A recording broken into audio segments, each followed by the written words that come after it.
an oil company.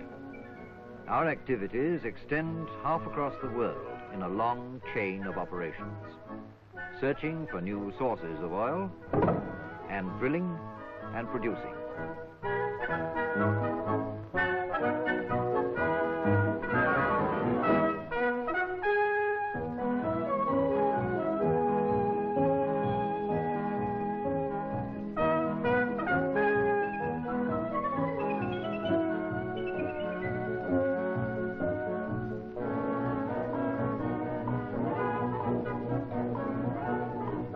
We ship crude oil across the seas and refine it into a whole range of products necessary to mankind.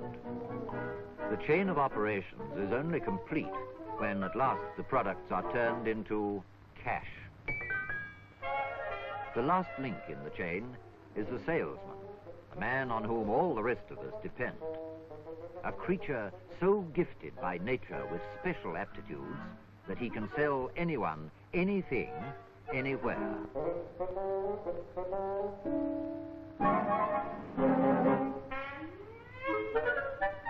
We have, of course, our competitors, rival organizations which offer products very similar to our own at very similar prices. Once there was a seller's market. The customer had to take what he could get and be thankful. But all that has changed. Now it is the customer who dominates the market, and if he doesn't want to buy, he goes elsewhere. Let's go back a few hundred years in time. Long ago, when customer and craftsman could meet face to face, the craftsman was his own salesman. He could sum up his customer's needs and watch his reactions. But as time went on, production and selling became two separate activities. The craftsman became a large-scale manufacturer, and the customer, a mass market. And between them sprang up all the middlemen, wholesalers, and retailers. Personal contact was lost.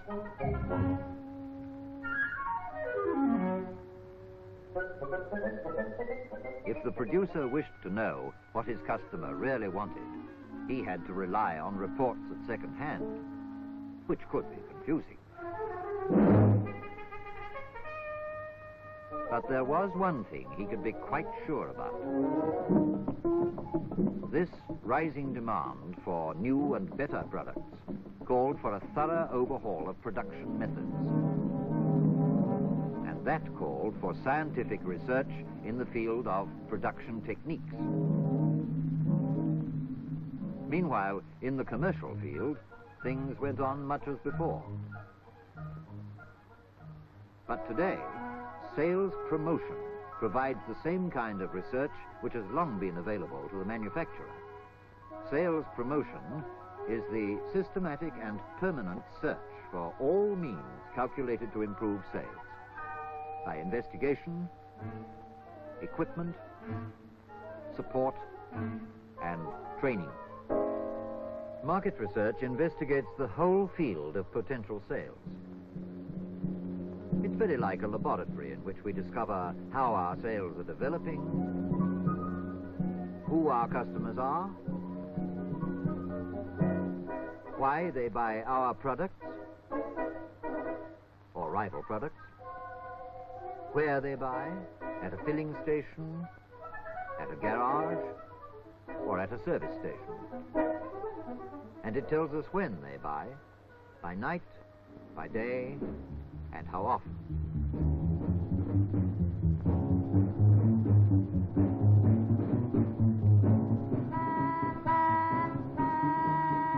And what they think of our point of sales organization and service. Market and opinion research tells us what they know about our company and what they think of the packaging and presentation of our products. With this information, we can plan our advertising and public relations campaigns, select the most effective means of getting our message across,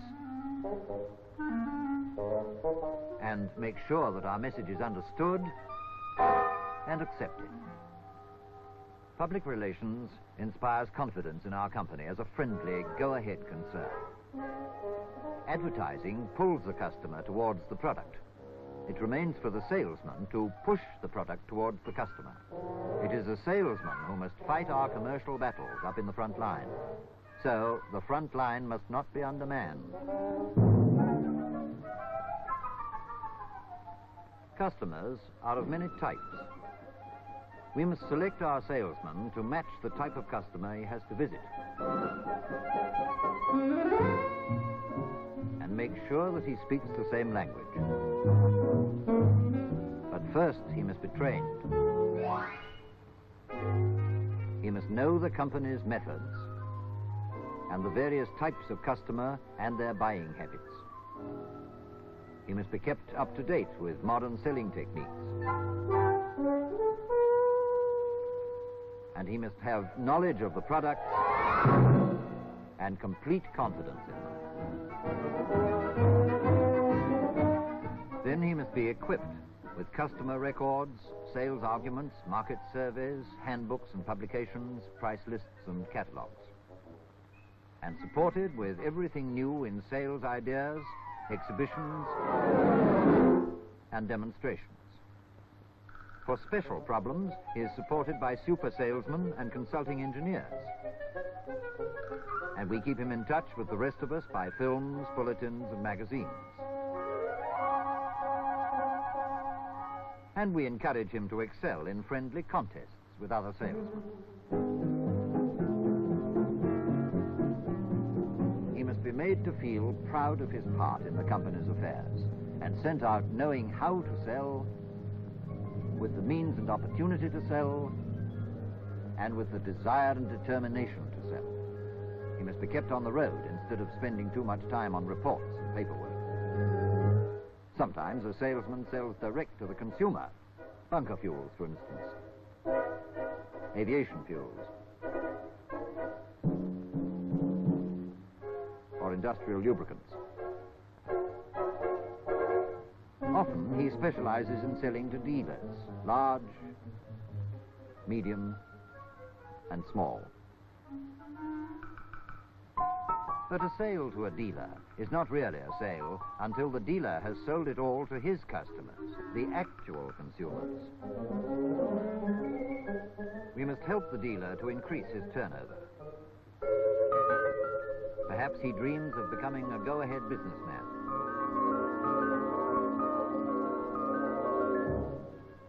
If so, we aim to help him succeed by giving advice on keeping accounts and stock and customer records, by helping him to organize and develop his business, by advising on choice of site, layout of premises, attractive appearance, equipment, and window display.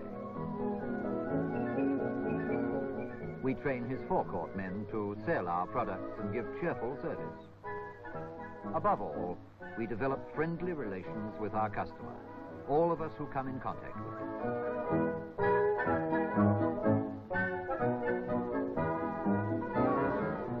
Sales promotion is simply a matter of finding out what the customer wants, consciously or unconsciously, and then making it easier for the company to meet his wishes efficiently and profitably.